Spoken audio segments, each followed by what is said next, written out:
नमस्कार, कैसे हैं आप लोग। उम्मीद करता हूं कि आप लोग बहुत बेहतर होंगे। जैसा कि आपको पता है कि RRB NTPC under graduate level का जो एग्जाम है वो फाइनली आपका ओवर हो चुका है। तो अब मैक्सिमम जो एस्पिरेंट है, जितने भी एस्पिरेंट ने एग्जाम दिया है, वो ये जानना चाहते हैं कि आंसर की जो है वो कब तक आ सकती है। तो आरआरबी का जो रिसेंटली उन्होंने एग्जाम कराए हैं, उन्होंने कितने टाइम ड्यूरेशन के बाद आंसर की दी है, तो वो मैं आपको रिकॉर्ड दिखाने वाला हूं और उसके बेस पे बताने वाला हूं कि कब तक आपकी जो आंसर की है वो आ जाएगी। उसके अलावा आपका जो रिजल्ट है वो कब तक आ सकता है, कब तक आप रिजल्ट की उम्मीद कर सकते हो। उसके अलावा जो सीबीटी 2 का एग्जाम है वो कब तक आपका पॉसिबल है, इन सब पॉइंट पे सिंगल वीडियो में हम लोग बात करने वाले हैं। एक ही वीडियो में आपको कंप्लीट जो इन्फॉर्मेशन है वो मिलने वाली है। तो ये वीडियो आप सभी के लिए बहुत ज्यादा हेल्पफुल होने वाला है। चलिए स्टार्ट करते हैं। अगर हम बात करें आंसर की कब तक आ सकती है, तो उसके लिए अभी जो रिसेंटली आरआरबी ने एग्जाम कराए हैं उनकी आंसर की कितने टाइम ड्यूरेशन के बाद दी है, उसका आप ये ट्रैक रिकॉर्ड देख सकते हो। अगर हम आरपीएफ एसआई की बात करें तो आरपीएफ एसआई का जो एग्जाम ओवर हुआ था वो 13 दिसंबर को ओवर हुआ था और आंसर की 17 दिसंबर को आपकी आ गई थी, यानी कि 4 दिन में यहाँ पे इन्होंने आंसर की रिलीज कर दी। उसके अलावा आरपीएफ कांस्टेबल की अगर हम बात करें तो 18 मार्च को एग्जाम ओवर हुआ था, 24 मार्च को आंसर की यहाँ पर रिलीज कर दी गई, यानी कि 6 दिन में यहाँ पर भी आंसर की आ गई थी। ठीक है। उसके अलावा एएलपी की बात करें तो 28 नवंबर को एग्जाम ओवर हुआ था, 5 दिसंबर को आंसर की यहाँ पे अपलोड हो गई, यानी कि 7 दिन में यहां पर भी आंसर की आ गई। उसके अलावा टेक्नीशियन की अगर हम बात करें तो 30 दिसंबर को एग्जाम ओवर हुआ, 6 जनवरी को आपकी आंसर की अपलोड हो गई थी, यानी कि 6 दिन में यहां पर आंसर की आ गई। पैरामेडिकल की अगर हम बात करें तो 30 अप्रैल को एग्जाम ओवर हुआ, 6 मई को आंसर की अपलोड हो गई, यानी कि 6 दिन में यहां पर भी आंसर की आ गई।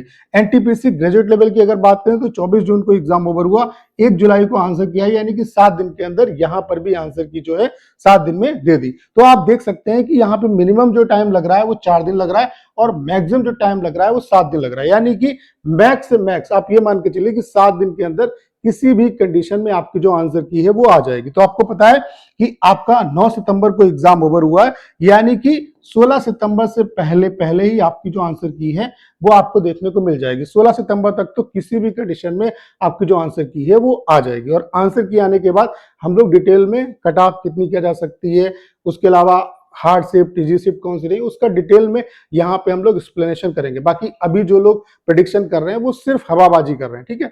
आंसर की आने के बाद डिटेल में सारी चीजों को डिस्कस करेंगे। बाकी अगर आप चैनल पर नए हैं तो इसे आप सब्सक्राइब भी कर लीजिए। उसके अलावा अगर हम बात करें कि रिजल्ट जो है वो कब तक आ सकता है, तो रिजल्ट के रिगार्डिंग भी आप ट्रैक रिकॉर्ड देख सकते हो आरआरबी का, कि कितने टाइम ड्यूरेशन के बाद उन्होंने रिजल्ट जो है वो पब्लिश किए, तो उसके बेस पे आपको पता चल जाएगा कि रिजल्ट आपका कब तक आ सकता है। अगर हम एएलपी की बात करें तो एएलपी का जो एग्जाम ओवर हुआ था वो 29 नवंबर को ओवर हुआ था और 26 फरवरी को यहाँ पर रिजल्ट दिया गया, यानी कि 89 डेज में यहाँ पर रिजल्ट अपलोड हो गया था। एसआई की बात करें तो 13 दिसंबर को एग्जाम ओवर हुआ और 3 मार्च को रिजल्ट आया, यानी कि 80 दिन में यहाँ पर रिजल्ट आ गया था। वहीं जेई की बात करें तो 18 दिसंबर को एग्जाम ओवर हुआ और 5 मार्च को रिजल्ट इसका आया, यानी कि 77 डेज यहाँ पे लगे रिजल्ट आने में। उसके अलावा अगर कांस्टेबल की बात करें तो 18 मार्च को आपका एग्जाम ओवर हुआ, 19 जून को रिजल्ट आया, यानी कि 92 डेज में यहाँ पे रिजल्ट आ गया था। वहीं पैरामेडिकल की अगर हम बात करें तो 30 अप्रैल को एग्जाम ओवर हुआ, 11 अगस्त को रिजल्ट आया, यानी कि 102 दिन में यहाँ पे रिजल्ट पब्लिश हुआ। तो आप देख रहे हैं कि आरआरबी मिनिमम 77 डेज ले रही है रिजल्ट देने में और मैक्सिमम जो टाइम लग रहा है वो 102 दिन लग रहा है। तो अभी 2 रिजल्ट आपके अवेटिंग है। पहला है एनटीपीसी ग्रेजुएट लेवल का और दूसरा एनटीपीसी का अभी तो आंसर की नहीं आई, इसके बाद जो है आपका एनटीपीसी अंडर ग्रेजुएट लेवल का आएगा। अगर हम एनटीपीसी ग्रेजुएट लेवल की बात करें तो इसका एग्जाम 24 जून को ओवर हुआ है, तो इसका रिजल्ट आने की हाई चांस है कि 15 सितंबर के बाद कभी भी इसका जो रिजल्ट है वो आपका पब्लिश हो जाएगा। वहीं अगर हम एनटीपीसी अंडर ग्रेजुएट लेवल की बात करें तो 9 सितंबर को इसका एग्जाम ओवर हुआ है, यानी कि सितंबर अक्टूबर नवंबर लास्ट तक जो रिजल्ट है वो आने के हाईली चांसेस है। नवंबर लास्ट तक इसका भी जो रिजल्ट है वो आपको देखने को मिल जाएगा।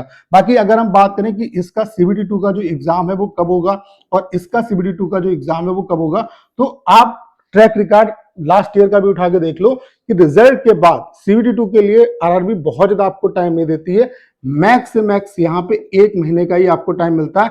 1 महीने से पहले भी ये सीबीटी 2 का एग्जाम करा लेते हैं। तो अगर हम ग्रेजुएट लेवल के सीबीटी 2 की बात करें तो आप ये मान के चलिए कि मिड अक्टूबर तक यहाँ पे इसका जो सीबीटी 2 का एग्जाम है वो हो जाएगा।